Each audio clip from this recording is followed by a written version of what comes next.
Hey everybody, it's KJ with Valley FC back with another video. We're going to be doing getting to know women's soccer cards market part 2. We did part 1. If you have not seen that video yet, I would encourage you to pause the video here, go back and watch the first one because I set up a big foundation for the pre-modern market and then moving into the modern market in this video. And so I really would encourage you to do that. I just want to give a few reminders before we get going is that cards are speculative assets. I'm not trying to provide financial advice. This is me sharing my opinions based on research on the market. And so I really would encourage you to not just take everything I say as truth, but do your own research. You investigate the market. You consider the cards that you want to collect. And at the end of the day, collect the cards that you really enjoy collecting and add those to your collection. And if you want to invest in certain cards, try to make the wisest decisions that you can long term. That's probably the best thing that you can do. But I hope to kind of add some contours, some guides to the conversation as we continue to move forward in our market that is in its infancy state in many ways. And so just to kind of make a few notes here, it's key to remember that education really does shape the market. For the women's soccer card market, there's a great group of collectors. I mentioned this last video, but we need to build a community created for value investing by considering market analysis and other possible factors. This is going to take education. This is going to take conversations about what it looks like to pursue and to invest in the cards of the GOATs or the legends of the sport. This is going to take an awareness of the games that are being played and actually knowing who is good and who is not just simply prospecting the top young talent that will probably end up fizzling out. Because if you know anything about prospecting, you know it always ends up with a few players that everybody thought was going to be amazing, and they don't really turn out to be that amazing. Also, it's just good to remember that in an unexplored market, there are many opportunities for you to stake claim. There's also many opportunities for markets to correct. Markets are always correcting, they're always shifting. And so we need to be aware of what is happening within the market. And even if there's some things that goes against the grain of the market that's happening, whether there are players that are underexplored, players that are undervalued. We need to try to pick them up and try to consider them. But also we have to be honest, and there might be some segments that have a different perspective or avenue of collecting that might impact the market as a whole. Like right now, the U.S. women's national team dominates the market, and so that does shape the market. It's that effect that really does impact the value of other players. Should that be the case? Probably not.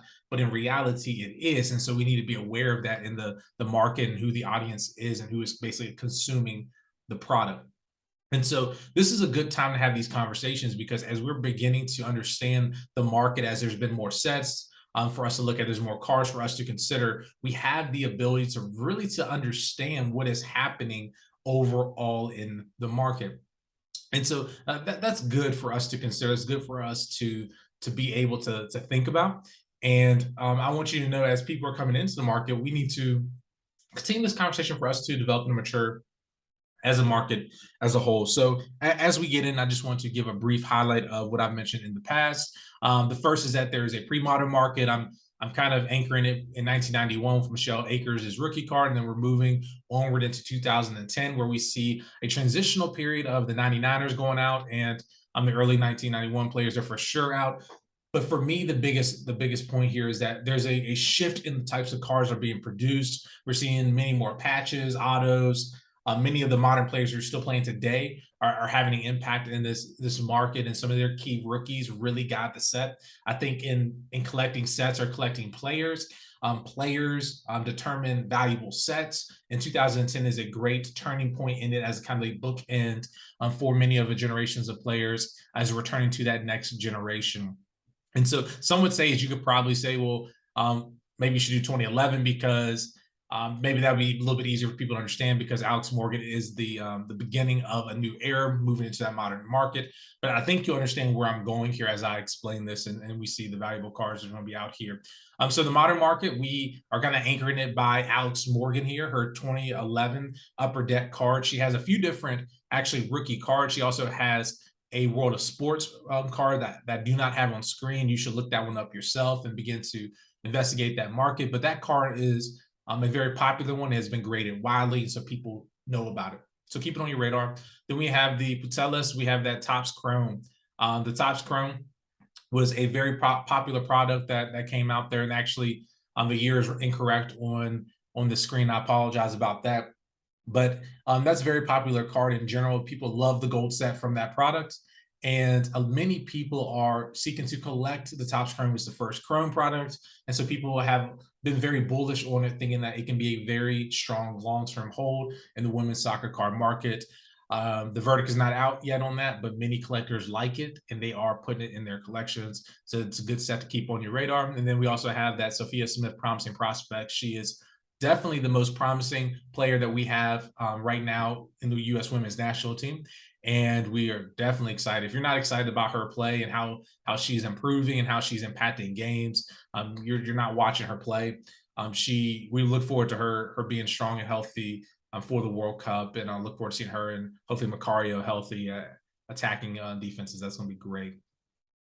So let's talk about a few modern key sets. I do want to note that I do not mention every set here. There might be actually a growing popular brand that I don't mention here, but I do show some of their cards. It does not mean that those cards aren't valuable. It doesn't mean that there's not interesting plays within that set that I think you should pick up, you should consider looking at. It's just there's only so much time in the world, and I just want to give some contours, some guardrails for us as we're moving forward, thinking about the card market and how people are valuing cards. And so some of those sets I'm going to actually talk about at a later date by some of the impactful players. And you'll understand what I'm saying later. If you have questions about that, feel free to reach out to me and I can give a greater explanation of why I did not put them in here. But let's keep conversation going here. So first is going to be the 2011 Upper Deck WPS. We have the draft class there with Alex Morgan holding it down. This, for me, is the turn into the modern market. Alex Morgan is the player that is driving us forward. Mia Hamm has captured the last generation in the pre-modern market. And so the market is really centered around how Morgan is performing in it, with this being her last World Cup run, probably. Maybe not, but for sure we know it could be her last World Cup run. This is a great opportunity for people to reflect on the market and see how she's doing, how her card's doing. But I guarantee you, if the USA is playing well, her cards will be going up in value. People will be picking them up. Here's the downside, though. It's not that rare of a card. And so, as you can see, there's a pop total of 700 already, and there's 397 PSA 10s. And this is honestly the reason why people are grading the MLS Upper Deck set for 2011. They weren't grading the men's players. They're grading it because of Alex Morgan. That's why they're still ripping the packs. And so you can still find this out there if you just want a fun rip and try to search for your own card to get your own 10. You can do that, and that's fun to know that you can actually pursue one of the legends for the U.S. women's national team and get their card and open the pack yourself at a fairly affordable rate. So you might want to take advantage of that opportunity. But this set here is one to know, particularly because of Morgan. Now, there is an auto in this set that is pretty rare. You rarely see it trade on the market, but you should pay attention to that. That is a pivotal card because there's not many of them, and I think people will value it more and more later on. So let's move on to the next set. The next set is the 2011 Panini World Cup stickers. The first set by Panini to feature women's soccer players. This is huge. Right there, we have the Megan Rapinoe card there. And just if you don't know much about stickers and the history of stickers, but the sticker market has been huge for a long time. The Panini sticker started in 1970 with that World Cup for the men's side, but now we're getting in 2011 a sticker set for the women's, and so that's great to see that happening. Maybe it's taking too long for that to happen, but we're glad that it's here. And so there's a strong lineage in the soccer card community as a whole. Stickers have always been collected, and it's good that they moved in this direction for the women's market as well. And so there's lineage here. Lineage matters traditionally in collecting sports cards, and in the same way as we're going to see a lineage of stickers being printed, whether now we have established 2011, 2015, 2019.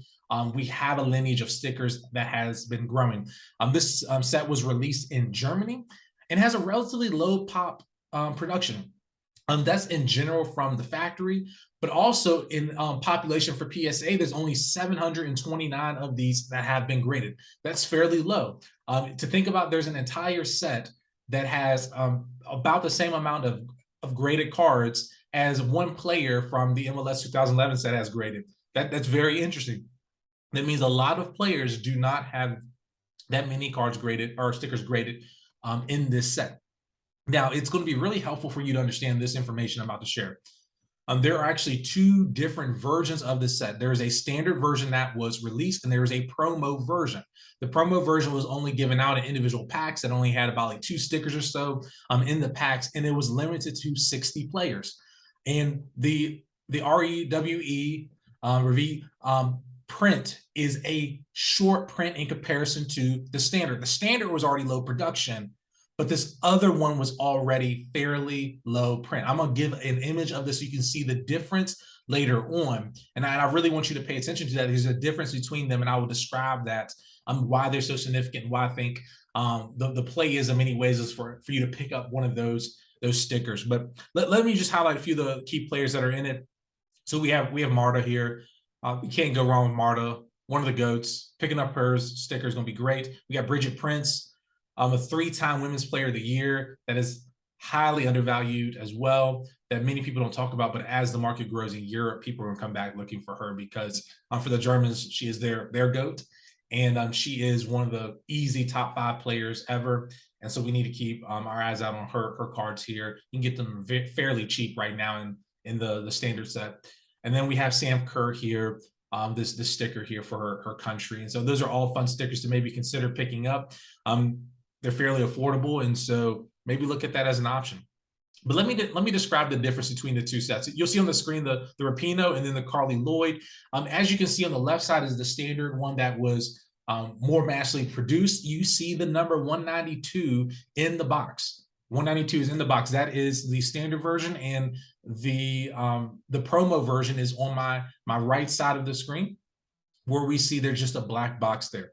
Now, part of the reason why I think that there's going to be a lower pop count, even so, beyond it being a short print product, is that people also, because they want to collect the stickers, because again, stickers are collected, stickers are put in albums typically. So if you understand the sticker market, with a low produced product, people are sticking them in albums. And so the point was for people to trade their stickers, they went ahead and they wrote the number within the set on the back of the sticker. And so you might see many of these promo stickers out there, but they have something written on the back. Well, that is going to take down its value in PSA's eyes, and so the gem rate is going to be a lot lower. It's going to be safe probably to make some plays. Nothing's ever safe, let me just say that, but it's going to make a lot of sense for you to consider, okay, well, man, this might just be an 8, but this is going to be a valuable 8 in regards to a sticker, because 1, it's rare, 2, there's not as many that don't have a number written on them, and so that's very helpful for you to remember. So it is really good to remember the difference. Also, I would note that this sticker was graded as a standard sticker at the beginning too. So the difference was not drawn out by PSA. That was later corrected, and now they both have their own sets. And so that's good to keep in mind. In total, though, think about this. There's only been under 100, I think like 97 of the reviews graded, okay? And so if we keep that in mind, that is a big disparity between the 729. And so the way that market's building out, it shows there's value there. And so that's something that doesn't always come to market quickly, but you need to pay attention to it in your search to see if you can pick up one of these stickers and add them to your collection for some of your favorite players. And you can look for the Lloyd, the Morgan, the Solo, all those players in that set, but not every player is included. Not every player is included. Let's move on to the next set, the 2012 Panini Americana. This is the first card set by Panini to feature women's soccer players. Particularly, it's their first national team card for many of the players. On the screen, we see the Alex Morgan gold version, the proof out of 10. There, as you can see, the difference and distinction is in the upper section of the card. You see the gold printing there that specifies the difference between that and the standard base. You can find the base around, but these parallels are going to be a little bit harder to find. As I note on the screen, there is only 160 parallels that are available in this, and there's a host of game-worn patches and autos that you can look at collecting and adding some of your favorite players. I wouldn't necessarily say that it's a low print run on some of the autos, but for the sense of their first card, I think there's a lot of value in it that you can maybe find. It all just depends on what your entry point is. Always, your entry point really does matter, so keep that in mind. But this is a good set to be familiar with. and to know as you keep considering the market. Here's a few examples of some of the cards here. We got an Hope Solo autograph there. We have a dual auto for Collie Lloyd and Rapinoe. That's a beautiful auto there. And then we have the Abby Wambach auto there as well. And so, hey, consider this as an option. This is a good set to know when people refer to the Americana. This is what they're referring to, and it has a many first-time cards for many of the women's players. Now we're going to fast forward on to 2015. 2015, we have the Panini World Cup stickers that came out again. This set includes some of the key rookie stickers for popular players in today's European market. And so the transition's happening. That 2011 set in many ways is kind of like the last stand for many of the pre-modern players that were playing in WUSA and those types of leagues. But this is different now because we're seeing some of these players are playing in these European teams that are growing in popularity, and this is their first sticker. On the screen, we see the Alexia Putellas sticker there. This is her rookie sticker for her World Cup debut there. And so this is a good card maybe to pick up and to maybe add to your collection. Just know that the print run rises from the previous set, but still not to the level of the 2019 set. And top grades still command a great value. And so at the end of the day, people like their 10s, and the 10s in her card do pretty well on the market, and also for a few other players for you to consider. I want to mention a few of those for you to think about. We have Miedema, Hegerberg, and then we have Kristen Press there as well too. And so as you consider whether it's Viviane or Ada, they are right now within this modern era some of the top players within this generation. They are competing for the Ballon d'Or every year. They're leading their countries in their respective league. You're going to see them in the Champions League competing.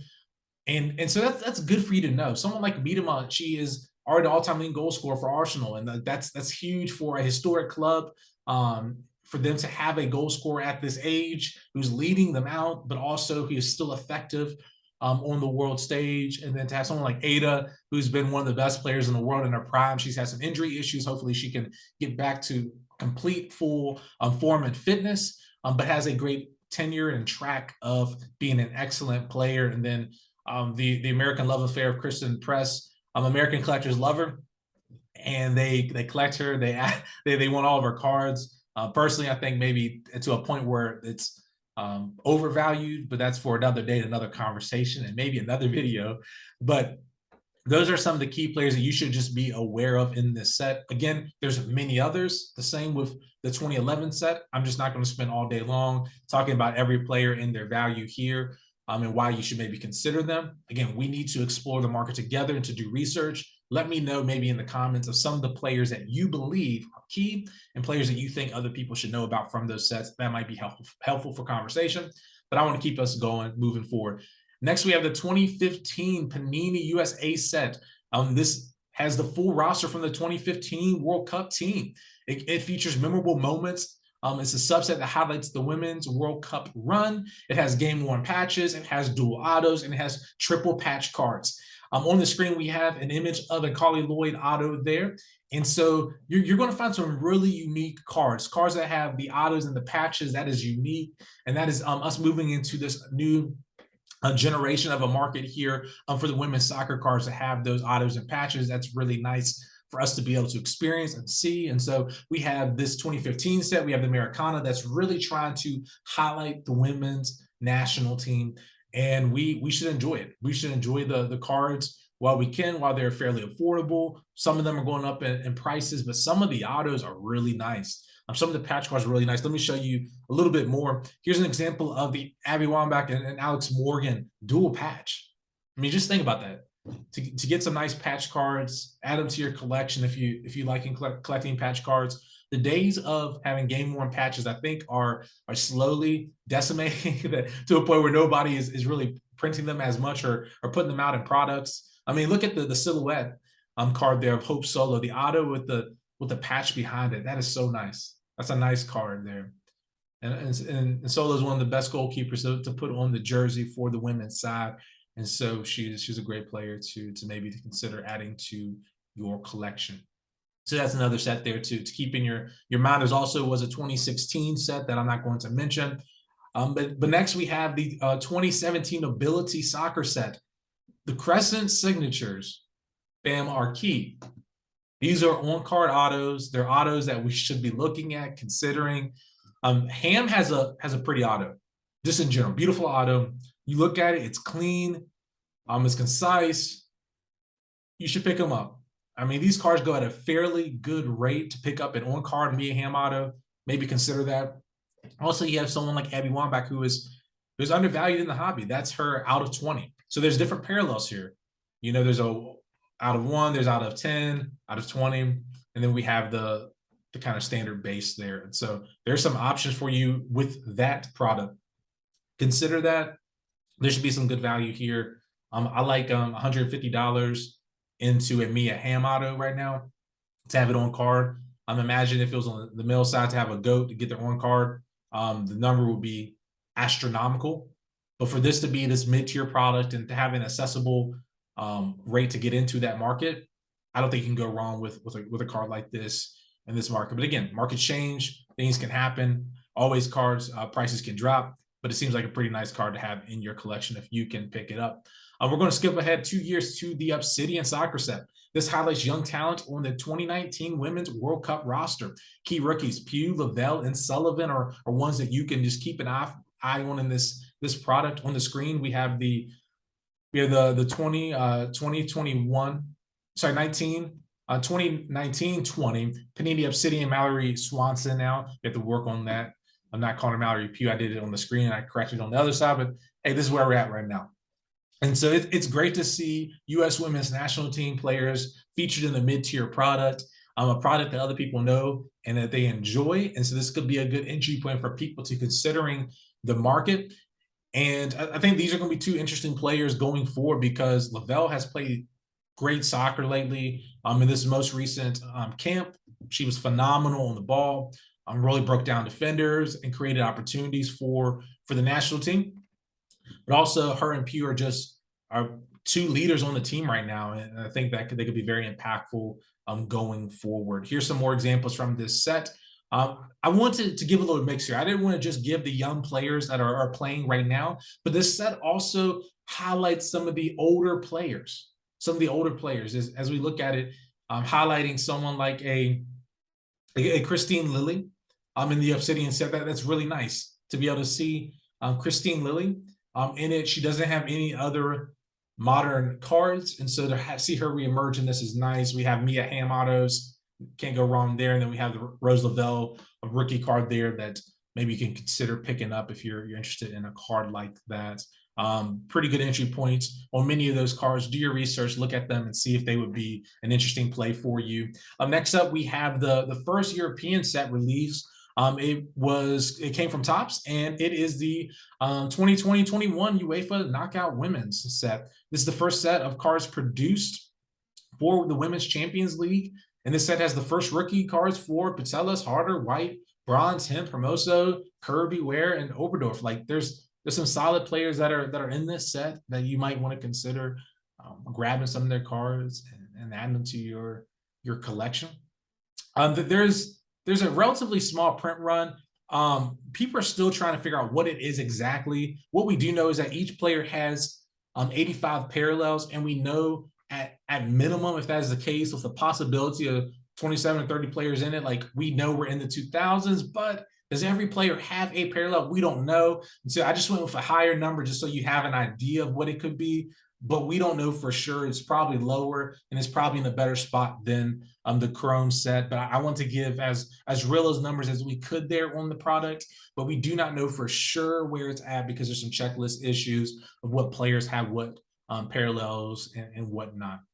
On the screen is the Patelis knockout card. Again, this is her rookie card, so we have a 5-year gap between her rookie sticker and her card.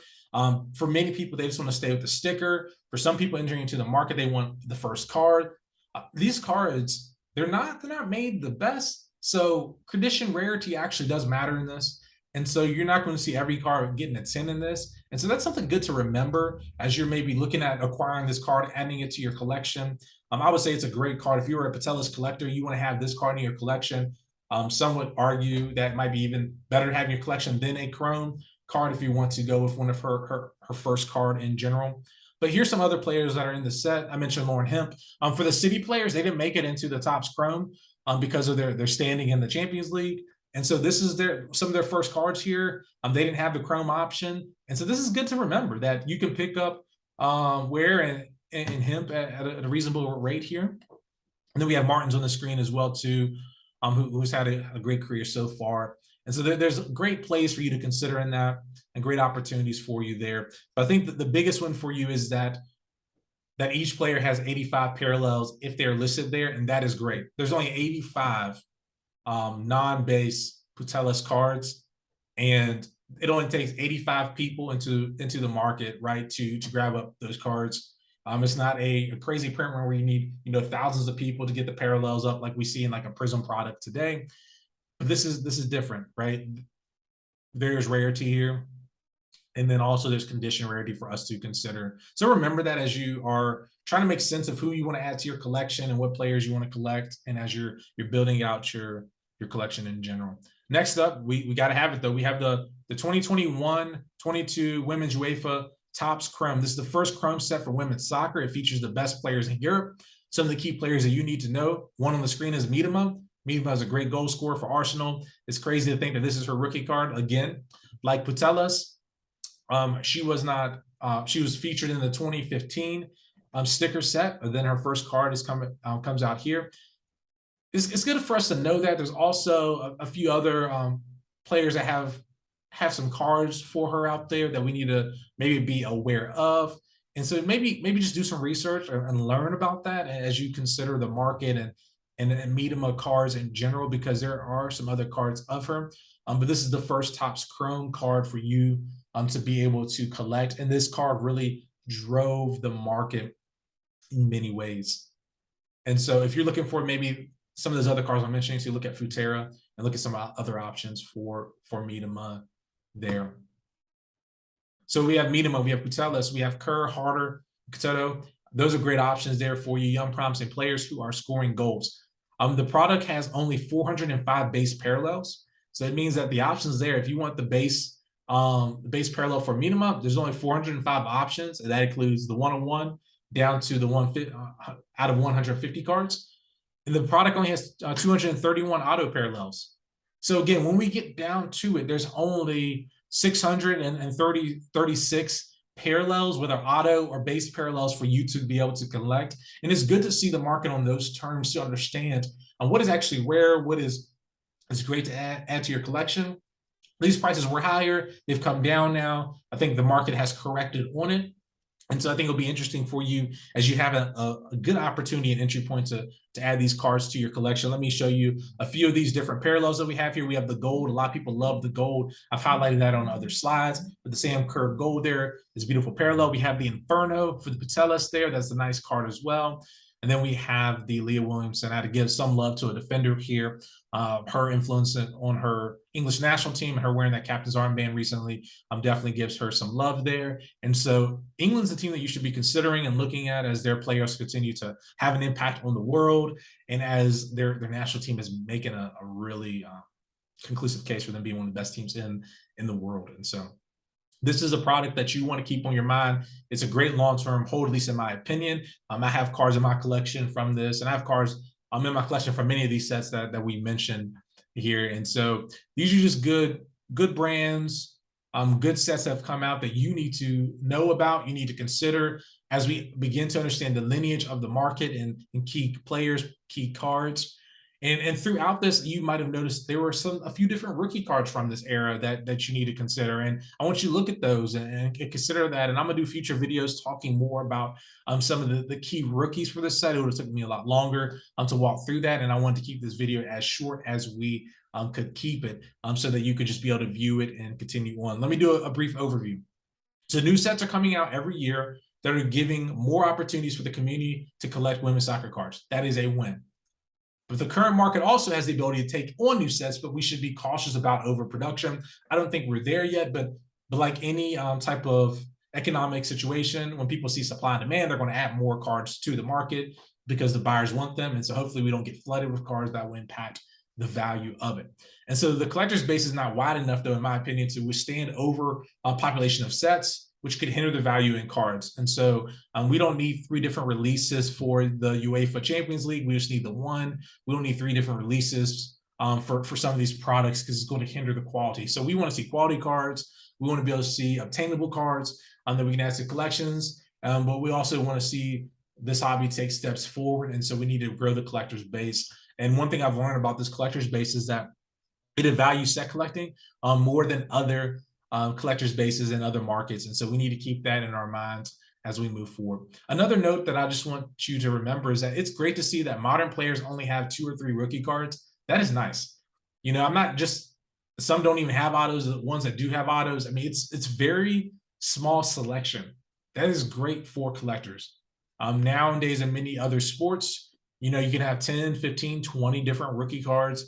We don't have that same problem. So this is a great time to be able to add certain players to your collection, but also makes it harder to pick up sometimes nice parallels. And so there's wins and there's some gives and takes there, but we should always keep that in mind. That's good for this market.